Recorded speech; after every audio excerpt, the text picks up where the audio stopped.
Hi and welcome back. So we've just done stages, we're talking through the 10 stages, but we've just done 1 to 5. I now want to give you stages 6 to 10. Now, as you shift along the journey, you will shift into stage 6. Stage 6 can actually will come as soon as separation happens, but this stage repeats itself often over and over again. Stage 6, which, as I say, can come a little bit earlier, does come a little bit earlier, but I wanted to make these videos so they're really easy to understand. So even though it looks like it's following a linear fashion, I want you to know that some of these stages, like the solitude and hermit, the chasing, running, can come and go. You can balance for a little bit and then go back into it as you are neutralizing the energy. Once you fully shift into unity consciousness, you won't go back into those stages.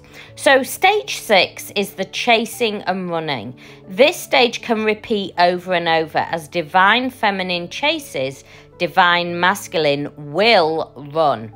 I want you to really understand this.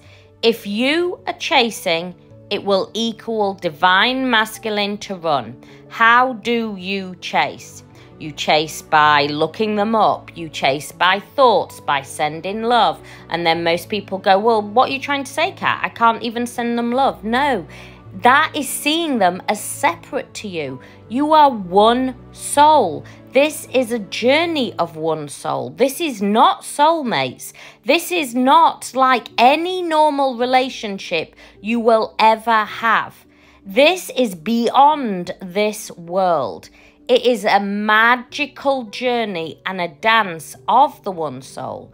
So whatever you treat it as boyfriend, girlfriend, he's doing this, he's doing that, you will stay in separation. This is because the one soul works on energy. The key now is for divine feminine to stop chasing energetically and bring back to self. Bring back the energy to self. When you bring back the energy to self, when you stop chasing, when you stop seeing them as separate to you, then the journey completely changes. The next stage that we move into is stage 7, and this is when you open the door to fully surrender into the journey. Surrender is the key part to the journey. As when divine feminine finally surrenders, that push chaotic energy stops pushing into divine masculine. So the key is to surrender divine feminine, to fully surrender, to know that this journey is happening for you as a gift. And as you stop and fully surrender in, then divine masculine feels that frequency, feels that energy. They can then shift out of that chaotic energy and they start to see the inner truth of the journey. This journey is when, and this part of the journey is when divine masculine starts to go through their own inner work and starts to question what life truly is and what is truly going on. So you can see when you surrender to divine feminine, then it allows divine masculine to fully start to step into their own shadow aspects. The next stage is coming home. Divine feminine is shifting into inner union. You're doing the work. You fully surrendered. You're no longer questioning the journey. You realize that this journey was an awakening of the one soul. You realize that you can never lose divine masculine. And you are deeply focused now on doing your work, doing your connecting in with soul and going back to your original soul blueprint of why you came here. Really connecting in with that soul purpose. Nobody comes here by chance. Everybody is here on this planet to awaken to their true essence.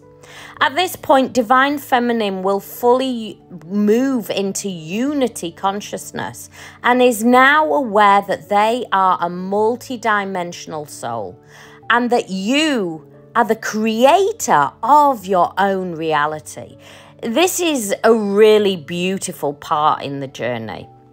And at this point, Divine Masculine will often show up. And I want to say, Divine Masculine will show up through the journey. When you let go, they'll show up.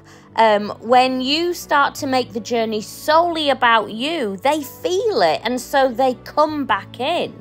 Remember, they've been activated too. Yes, they move through the journey at different times to you. Yes, they feel differently throughout the journey, but they feel your frequency. Remember, they are always responding to your energy. Now, when they start to show up in stage 8, or around that area, they will normally not come back in the highest frequency. So it is about you just maintaining that beautiful pillar of your inner union, and keeping in a solid frequency, keeping the energy on you. At this point, Divine Feminine can often go back into slight chasing energy, but I'm making this to warn you to say, keep the energy about you. Stage 9 is reunion. Reunion can happen throughout the journey, and when I'm talking about stage 9, this is a variation. It's, you know, it does move, it does change, and as I say, it can happen throughout the journey. And this is so the twins can download that shared energetic field. It's also for the twins to see if they have shifted on their ascension journey. Reunions can also trigger oscillations. Oscillations help move out the energy. The last part of the journey is stage 10. Stage 10 is when you, Divine Feminine, shift into that magnetic frequency of unity consciousness, of the one soul. Your whole frequency now is Zen Satori, and also Divine Masculine is in that frequency too. You fully aligned with your soul signature, and you are now in magnetic frequency. Everything in your world will be changing. Everything from the work that you do, from the people you work with, everything will be aligning perfectly, and you will feel this sense of oneness, of Satori, of unity consciousness. And at this point, you will no longer see Divine Masculine as separate to you. They will no longer see it as separate. And this is when unity and union takes place. If you need more help and support on your journey, my website is there. Click down in the description. Make sure you subscribe, turn the notification bell on. And if you're ready to really understand this journey and to shift, my website's there. My Twin Flame course is there. It's 25% off currently. And Awaken to Consciousness, which is my weekly help support. I send you much love. Many blessings.